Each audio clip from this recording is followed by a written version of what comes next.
Right, Jack, bad news is we're back in lockdown, but the exciting news is Sports Day Podcast is back. It is. I'm so excited for it to be back, mate. It's been a little while, but we're back with a bang, and we've got Fergal O'Brien joining us, the horse racing trainer who is at the very top of his game. I'm just really interested to find out how Fergal's actually got to where he's got to. He's a very, very humble character, but as I say, he's at the top of his game at the moment, and he's also probably got the best social media account in the country, Team Fergal O'Brien on Twitter, and it's also run by a doctor, of all people. It's an amazing story, so let's get him on and find out more. Let's do it. So Fergal, thanks a lot for joining us. Really, really appreciate this. Obviously, it's a busy time for you, no more so than today. And actually, that's where we want to start this podcast. Is you've had a heck of a day. I'm not going to spoil it for everyone, and I'm going to let you tell us why it's been such a great day. But what we really want to know is what's entailed in a day in the life of a trainer. Give us your end to end. What's happened today? God, I wouldn't want to give you my end to end. People will realise how little I actually do. So, I normally get to the yard around 5:30, 20 to 6, and I do the riding out board for what everyone's going to ride. By that time, Kev and Dave, the head lads, have already fed or will be feeding when I get here. So, and then we'll sort of congregate around the riding out board, and we do the work list for the day of what horses are going to, on a Tuesday and Friday, what are going to work, and on a Monday and Thursday, what ones are going to jump. And then we normally have a first lot that goes out early at about 6:15, usually on the round gallop. So we get the horses that are a little bit buzzy, the ones that maybe just run, the ones that aren't doing a lot. We got a brand new 3 furlong round gallop right by the yard. So they go and use that. So we get 2 lots out before our normal lot at 7:30. And then by 7:30, all the boys and girls have mucked out, had a cup of tea, and they're tacked up, and we pull our first proper lot out at 7:30. Perfect. No cake yet? No. Normally we will do. So if it's a Tuesday, for example, or Friday, we'll have a few owners here, because that's our work day. So we do one normal canter, and then Sally and I will have paired the horses up, and they'll do the next two. They'll do the next twice up. They'll do the next twice up, upsides each other. And we try and pair them up. It's not always like for like. Sometimes we'll have a horse that's run and is fit and doesn't need to do a lot of work. So we'll put him with a sort of slightly lazier horse, and help it up there. So it's not always two milers go together or 2-3 milers go together, although that's how we start off. It's and sometimes, sometimes the very good ones, say something like our 140 race, or something like maybe an Ask Dillon or a Ocean Cove on the gallop, they're not that fast. So it's important that they don't get disappointed on a work day. So it's important that you pick the right work partner for them. And then, that they come off the gallop feeling good about themselves, So straight away, it's becoming clear to me, and we've been down to your yard, what an operation it is. It's not just, it doesn't all come together by magic. The thought that goes into this, and we've seen the boards and stuff, it's just so much detail that goes into that first few hours of the morning. Yeah, and it's the first few hours are critical. That's why I like to start early and get here early, because if you get behind in the morning, it just upsets the whole rhythm of your day. So it's important to get here early and try and get that going.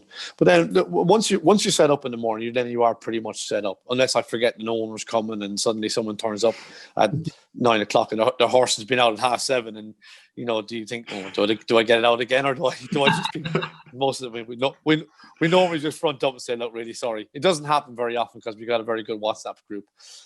So as soon as an owner says they want to come and see their horse, this was in pre-COVID time, as soon as an owner would say they want to come and see their horse, we put it on a WhatsApp group, and then between the 4 of us, we remember that they were coming. So the day runs pretty smooth from there on in, really. So, and we're normally work the horses up to about 10:30. We're watching horses on the gallops, and then depending on where we are, then it's just ready to go racing. So for example, tomorrow we're in the 12:30 at Market Raising. So I'd hope to get to Market Raising at 11:30. So that means I need to leave at 8:30. So tomorrow morning I'll watch 2 lots of school and then head on to Market Raising. And then I won't be home from Market Raising until 7:15. So yeah, it's a long day tomorrow. Wow. So let's not dust over the success of today, because today was a really good day for you guys, and congratulations. Tell us what happened. Thank you. Well, yeah, no, look, it was a good day, but being a competitor and being a sports person, it could always been a better day. We had our first horse, Long Stay, which was very impressive in his bumper for us. He just got touched off, and as did a lovely horse called Castro Gandolfo. He just got touched off as well. So we had 2 seconds, and I thought this is just going to be one of those days. We've taken the horses sort of 6 hours to Musselburgh, and we're going to come home without a winner. But thankfully, Max Kendricks and the Bees Knees got the job done for us, and did really well. And it was lovely for Max because he was riding for his mum, and Max is very dedicated. And he's a very good rider, and it was his first double for his mum, because his mum got some horses with Graham McPherson as well, and so he had rode a winner in the race before, and so it was lovely for Max to do that, and so it was good. Yeah. It wasn't just a win either, was it? He hacked up by 20 lengths in the end, was it? Yeah. It's funny. Yeah, I could have won it. I think Crossy could have won it. No. No, it wasn't that easy.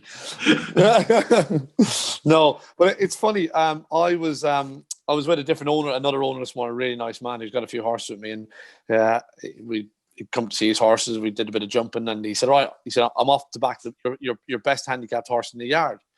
I'm thinking, well, you mean the Bees Knees? And he went, yeah. He said, I watched that horse run at 117. He is absolutely a shoe. I don't gamble, so I don't bet. I didn't even listen. I said, well, I see this horse every day. What's he seeing that I don't see? And actually, I spoke to him tonight, and he says the trouble is that I see these horses every day. He is literally looking at form figures, and he's seen what the Bees Knees has done, and he's seen that he could be a probably 130 horse, and he's running off 117. So anyway, fair play to him. He had a good bet, and so that was good for him. I've got a feeling that Jack might have had a few quid on it as well.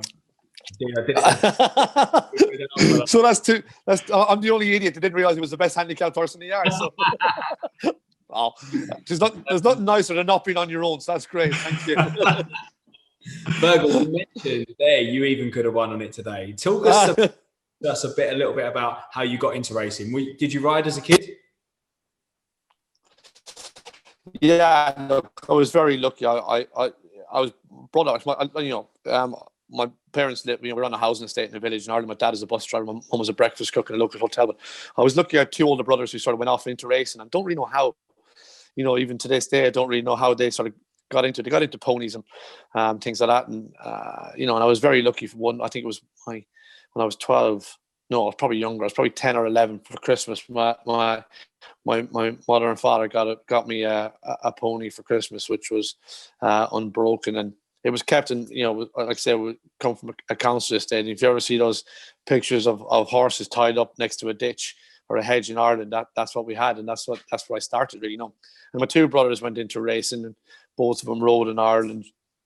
And then they both came to England. My brother David, who rides out for us now, who lives in Hereford, he went to Nicky Henderson's when Mr. Henderson had his sort of see you then years, way before your time. And my brother Brian went up north up to a chap called Richard Francis. And when I was 14, I came over and spent the summer with my brother Brian in Cheshire, and I just loved it. I loved England. I loved everything about England. I came for a week on the beginning of July, and they literally had to put me on a horse box to send me back to Ireland in September to go back to school to finish my schooling. So that's what I did. I went back to school.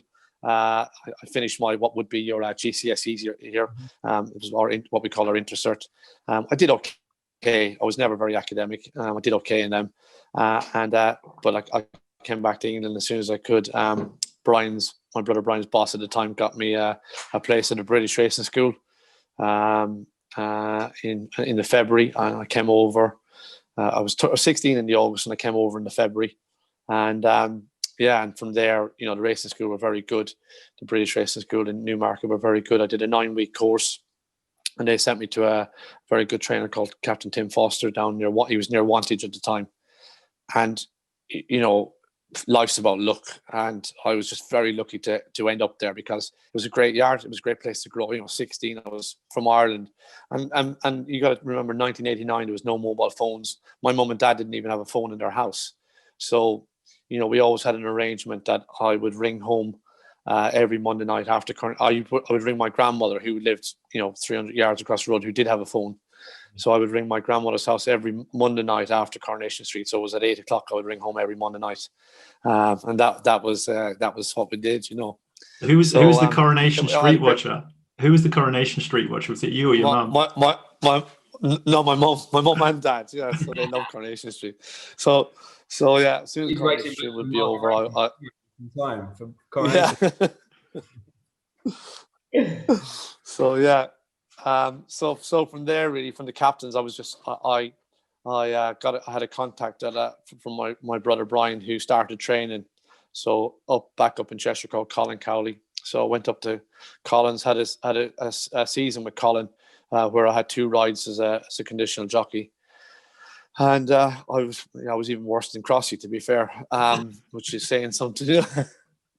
I don't believe it. So.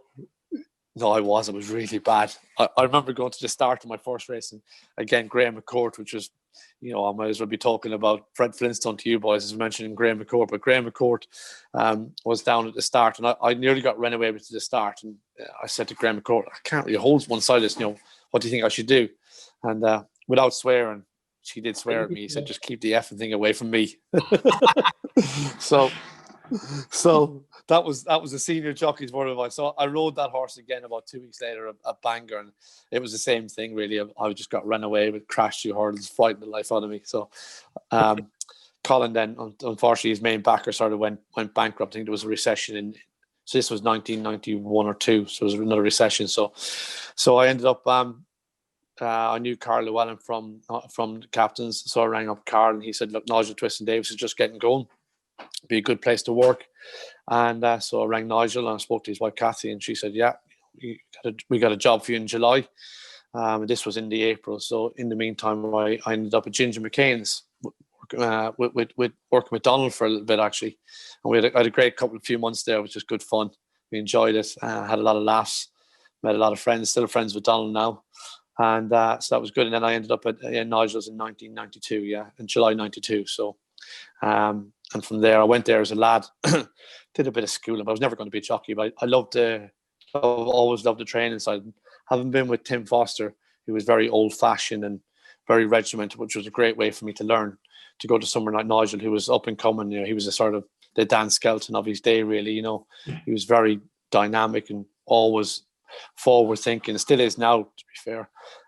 Always trying to find a percentage here, a percentage there, and so it was a great place to go. And Peter Scudamore just retired, who was a hero of mine. So to end up in a yard, it'd be like you boys ending up on a golf course with AP McCoy, or Tiger Woods, So it was a fantastic place to go, and I had 18, fantastic years there. So so that was my sort of routine. And while I was at Nigel's, I was a lad for a couple of years, and then his head girl went, and the yard grew from sort of 40 to 60 to 80 to, and once it got to 70, the head girl that was there while I was there just got too much for her, really. And she just decided to move on and go elsewhere. So I was promoted to be a head lads and then sort of stroke assistant trainer. And just had some great years at Nigel's. I was very lucky. I was just very fortunate. And in that time as well, I met what is now my ex-wife, but we started training pointers. She was training pointers, so we started doing that together while I was still at Nigel's, and just things went from there. And I had a fantastic time at Nigel's. Yeah. So did you have it in your head from quite a young age that you wanted to be a trainer? Was that always the vision? No, and I always tell people that this is from day one, from when I started training. I never really wanted to train. I had a fantastic, I had a fantastic job at Nigel's. I really did. I had all the. I trained the horses side by side with Nigel.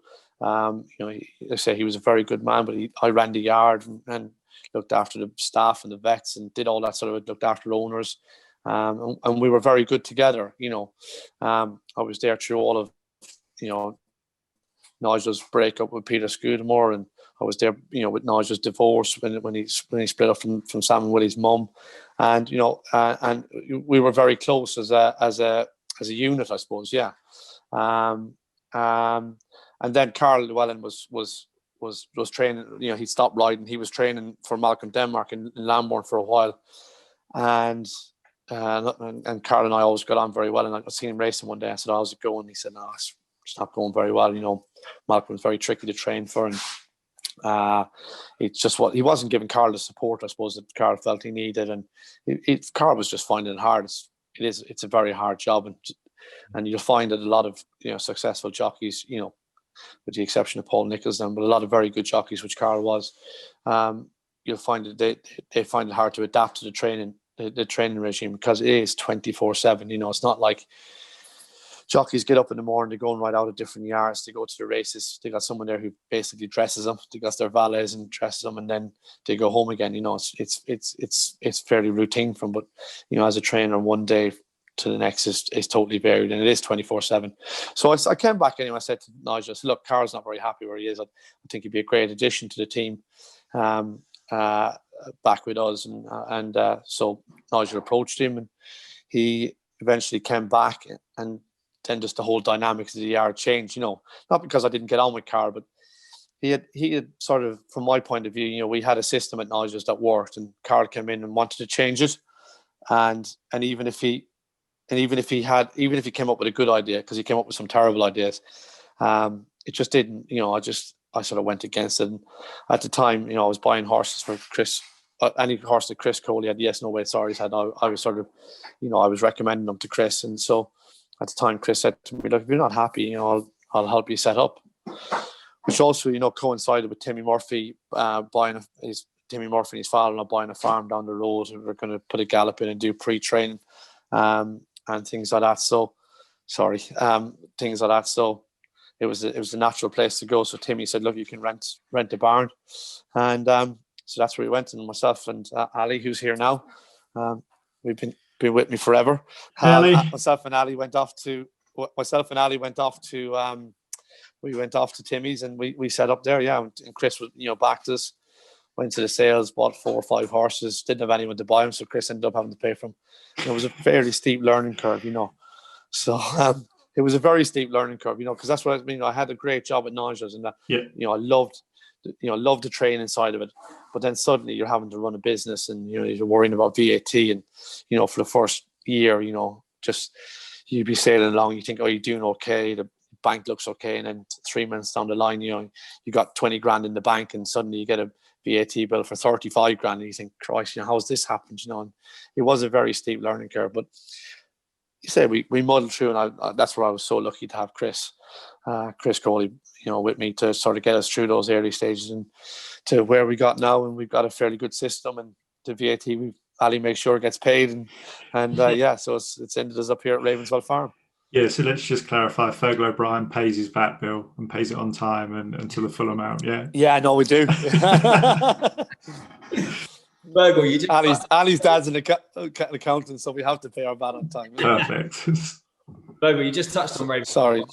Callum and I have had the pleasure of coming down to see you there and see the team there, and it is probably the most impressive facility you could ever have wished to work at. And just tell us a bit how you got to that point of having Ravenclaw Farm. Did you ever think you were going to get a facility quite as good as that? And just tell us a bit about how and what it's like now to be working there. Well, like I said, I ended up at Timmy Murphy's, and we didn't really have a long-term lease there, and just it was a muddle there. It was a mess. It was a tough time. The first couple of years went great. We hit the ground running. We had 25 winners our first year, and then we got up to sort of 48 winners on our third year, and then just everything sort of the wheels sort of came off a little bit in the third year. Timmy, the farm was being sold because Timmy and his wife Verity were separating, so the farm had to be sold. The new people who bought it didn't want us there. My old marriage broke down, and that went pear-shaped. With just pressures of trying to run a yard of business and things not going very well. Lost a few horses. And again, just by luck, when I'd left Nigel's, we didn't probably leave on the best of terms, but time is a great healer. And Nigel heard I was looking to find somewhere else.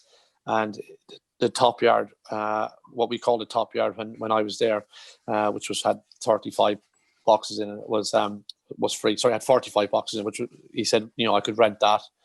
And it was a financial gain for him, and it was somewhere great for me to go, So it just came all at the right time. And So we went back there. Our very first runner out of there won. Horse called Are They Your Own? Won at Stratford for our very first runner out of there. And things just snowballed from there. The horses started to come back. I was back somewhere I knew, so I was happy training. I'd probably lost a little bit of love of training because of running the business and everything. But suddenly I was back at Naunton. I was near my kids. More of a routine, and we were back at it again. And just the winner started to come, and just the horse, we got consistency, which is the big thing in any sport, whether you're a footballer or a golfer or a racehorse trainer, you just want consistency. And so we went back there, and the first year went great. Second year went better. Third year we sort of dropped from went up to 45, 48 winners, and then we had 2 solid years with 60 winners each year. But my last year there, Willie Twiston-Davies decided he wanted to, and I'd no long-term lease there either, but Willie decided he wanted to have the yard back to do pre-training, which he's done very well at, and buying horses. So again, I was on the move again, and I just, those times I just thought, it'd be easier to go and get a job at one of the big yards, pick up a paycheck at the end of the week, go and do your job, and spend time with my kids. But I'd met Sally, and Sally was training herself, and so we started looking for places. And I was very lucky. One of my owners, Jane Tufnell, is a friend of Rupert and Nicky Lowe's, and just dropped in a conversation one day when she was out with lunch with him. They were actually away for Rupert's birthday, and she said to Rupert, Fergal's looking for somewhere. He didn't know me from Adam. He'd no interest in racing. She said, looking for somewhere to train. He said, well, I've got no real, my dad's blown fortunes on racehorses over the years. I've no really interest in having a racing yard at Ravenswell Farm.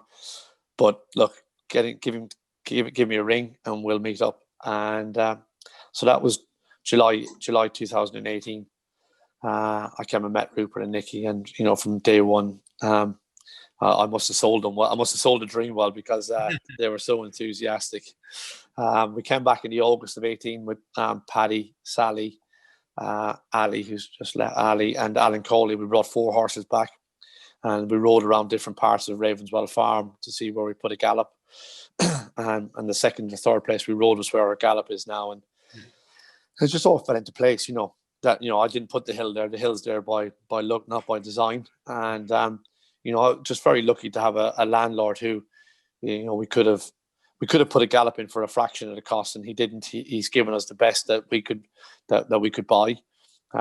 Gallop was an awful lot of money, and we had to take out a big strip of trees, with the build 80 stables. When I first came here, we thought maybe 50 stables, a log cabin, and we'll just tip away, be grand, and pay the rent. And Rupert seemed happy with that, and so that's how we sort of sold it to him. And then one of my other owners, a chap called Peter Hall, who's got he's an architect, agrarian architect, and he had horses with me, and his wife Lisa, they have horses at home. And I said to Peter, would you come and have a look and see what you think?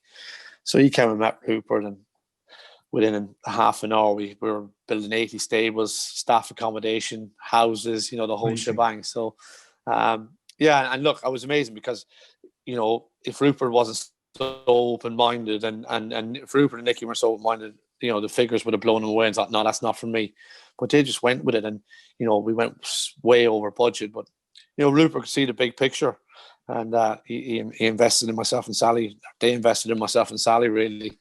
And, touch wood, it's paying dividends, So, yeah. And that's that's where we are. Yeah. I just want to touch on, you mentioned there that you didn't scrimp on the gallops. You spent a lot more on it than you needed to. And what Jack and I reflected on last time we came to Ravenswell Farm was the standard you set and how high those standards are. And there's a real feel-good factor around the place, but not at the detriment of the standards. Is that something you've always set your sights on? Yeah, I've always been very lucky. I wouldn't claim to be a very good businessman. I'm absolutely horrendous with money, but we've always, whatever it's been, whether it's been cars, when I was working, whether it's cars, or now when we buying stuff for the yard, lorries, tractors, I've always tried to buy the best we can buy with what we've got. I haven't thought, oh look, I won't spend £20,000 on a tractor because I want to drive a nice Range Rover, or I won't spend 70 grand on a horse box because I want to have a nice holiday. It's always been about the yard, and and getting the best what we can for the yard, for what we got. Like I said, Rupert and Nicky have been very good, and they've invested the bulk of the money. But ourselves, like I said, our 2 lorries are the best we can get. They're the best you can buy. Theos are the best you can buy on the market, and that's what we've always sort of tried to do. Is and again, I've been very lucky with Jeff and Donna Keys were fantastic. When I wanted to buy my first lorry, Jeff and Donna had 4 horses in training with me, and there was no the banks weren't paying any interest rate. So if I was to borrow the money to buy the lorry, I was going to be paying 8%. I think Jeff was getting something like 2%. So he lent me 70 grand at 4%. So it was a win-win situation for everyone, and that's where I come back to look, and people always say, the harder you work, the luckier you get. And that is very true. And again, because Jeff saw that Sally and I were working hard, he was there Jeff and Donna were there willing to help us, and to stump up 75 grand to buy a lorry and to get it back over the space of 3 years. Actually, for the second lorry, I don't think I've even finished paying him back because they're down to 1 horse at the minute. So, but that's the sort of people you need. And that's where I've been very lucky to have those sort of people around me that invest in us, really, I think that's absolutely right, though, Fergal. I think people invest in people, right? And I think Callum and I have both got a stake in a horse, and it's trained by you. And I don't think now we've had that experience of coming to see you in your yard, and it's a very open yard, and you make us feel so welcome when we come down. I don't think Callum and I would ever have a horse with anyone else now. I think it's a decision that we make, and as you say, people you've been lucky, but I think it's just the person you are and the character you are. But I can be the person then because the people I've been lucky enough to get around me. So that's where I always feel lucky. And like I've always said, I feel it's a privilege to do what we do. I suppose in some respects it's a bit like being a golfer. If you're a professional golfer, a professional footballer, those boys must pinch themselves every time. And you have good times, you have bad times, and that's sport. That's just the way it is, and that's what you got to understand. But what we love about here is I've always felt it's a privilege, and I'm so proud of what we've done here and what Rupert and Nicky have let us do here, and we just love the place, and we love people coming here. And Dr. Simon has been fantastic. He's really put us out there. Without Dr. Simon, I think I'm not sure we'd be as far as forward as we are, because he really does put it out there. All the mental health stuff that we do and all that sort of side of it. Brilliant. Again, we're just very lucky to be in that position that we can invite people to come. We had a few people a couple of weeks ago. We had a couple of lads who both lost their mums quite recently, both suffering a little bit of anxiety, a little bit of depression. Spent a few hours here, had an amazing card from them. Just what a warning and what a relief it was to be able to come and just have a bit of fresh air and time with horses, And that's what we want. We're not. Those 2 boys will never have a horse. We're not trying to get people in to sell them horses. We're trying to share our experience. And like I said to you boys, I love the fact that people can come here in the morning and see a horse here in its stable with straw and hay in its mane and tail, and then 2 hours later they'll see it walk around the parade ring at Cheltenham, and hopefully in the winner's enclosure. And people get a real wow from that. Owners who have been here and then they've had a runner at Cheltenham, they think they can't believe it's the same horse. You just touched on Dr. Simon there, and I feel like it'd be an injustice if we didn't let our listeners know exactly what Dr. Simon's role is within your team. I mean, today is US election day, and he has been on fire on Twitter today. So tell us a bit about Dr. Simon's role within the team. Well, first and foremost, Dr. Simon is a doctor. He's a very good doctor in Cheltenham. He's got his own medical business, Concierge Medical, and he's a private doctor to lots of people in the area, and he's got a very good business, and that allows him to spend. He's here from 7 o'clock till he goes off and does house calls at sort of 8:30, 9 o'clock. And the reason I think Simon is so good is because he's got such a passion for it as well, and that comes across. And obviously he's a doctor, he's very intelligent. So all the political stuff that would go way over my head, he gets all that, and he understands all that, and he's got an interest in all that.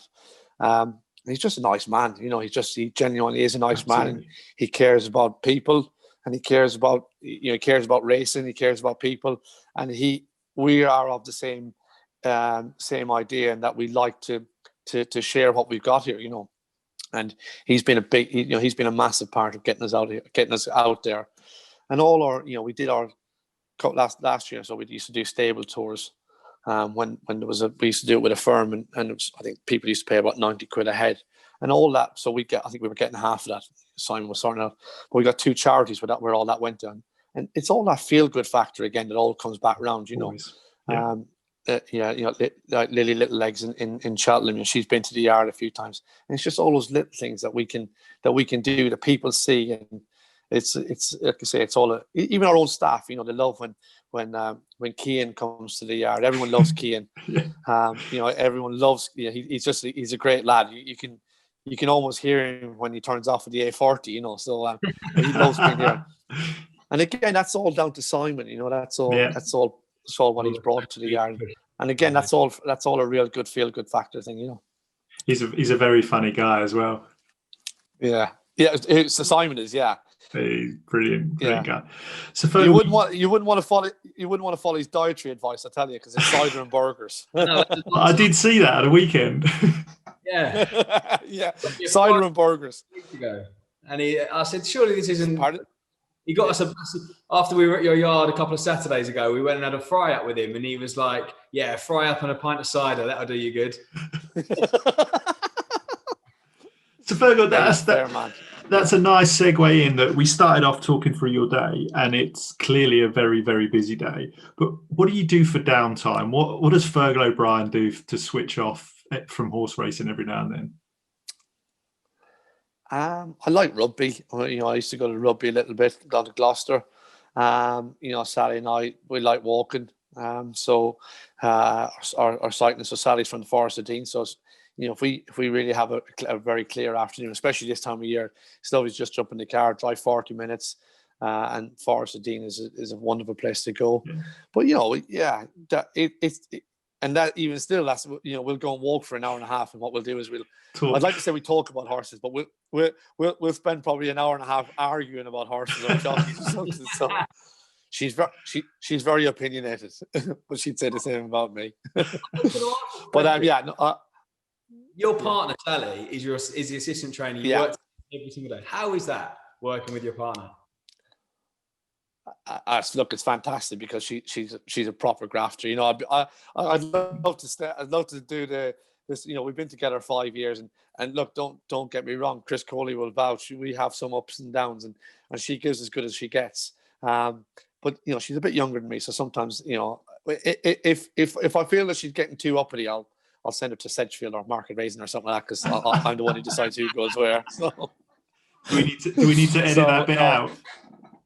If you wouldn't mind, that'd be great. Thanks very much. No, but I'm very lucky that you need to do the job. You need to have someone who's like-minded, and she's very passionate. And I say she's not there for the free ride. She works very, very, very hard, and she's very good with my 2 girls, with Fern and Daisy, which is very important. Fern loves the yard riding and stuff. Daisy loves coming racing, and is a big part of that. And hopefully I'm hoping that both of them will find their way in somewhere or another. Fern's a little bit more straightforward in that she loves to run. There's lots of opportunities here. I always say Daisy's the brains of the family, so she will hopefully come and sort out the mayhem that I cause day to day at some point, so that'll be good as well.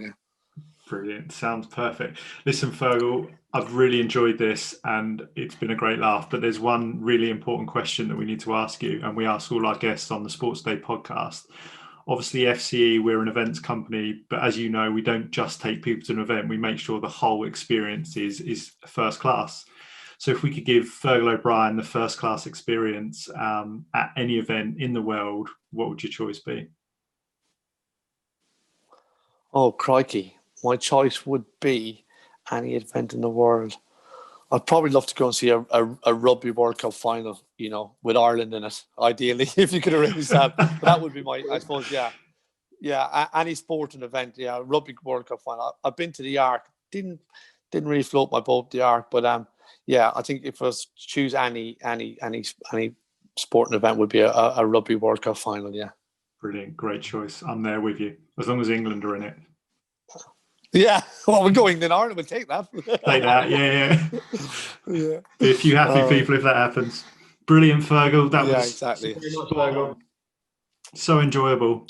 No, cheers, lads, and thanks for getting in touch. And like I say, we're always here to help and try to promote jump racing. From our side of it, anyway, that's what we want to do. Perfect. Thanks a lot, Fergal. Really appreciate it. Good luck tomorrow. Good luck tomorrow, mate. Take care. Thank you very much. Cheers, boys. Thanks very much. Lovely to speak to you. Bye-bye. Bye. We just finished a great chat with Fergal O'Brien. How did you find it? Amazing, mate. Yeah, he's a real character, isn't he? We knew that, and before we even interviewed him, but it really come across in that interview. He's so passionate about the game. But what I found really fascinating was he didn't even when he first got into racing, he never thought he'd be a trainer. And I think he's a very humble character, right? I think he very much spoke about being lucky and the stars aligning, and he's met some great people clearly across his career. But as I said in the pod, I think people invest in people, and he's just a fantastic person and a real asset to the sport. And what I also found fascinating is what a family affair it is down at Ravenclaw Farm. And, I don't know, Cal, do you reckon you're soon to be married man? Fergal's working with Sally every day. Do you think you could work with your wife Anne, or your soon to be wife Anne, on a daily basis? It's a definite no from me. I just don't know how he does that. We'd end up killing each other. But it is a real family affair. And what I got from that was how much they do for the community as well, and make sure that it's a real feel-good factor and they involve everyone in the community. It's such a great setup. Yeah, and he's just, what I love about Fergal is he feels like he's in the game to grow the sport, and it isn't just about him training winners for his owners. It's about everyone just loving horse racing for what it is. And as I say, he's a real asset to the sport. It was great fun. Really enjoyed it.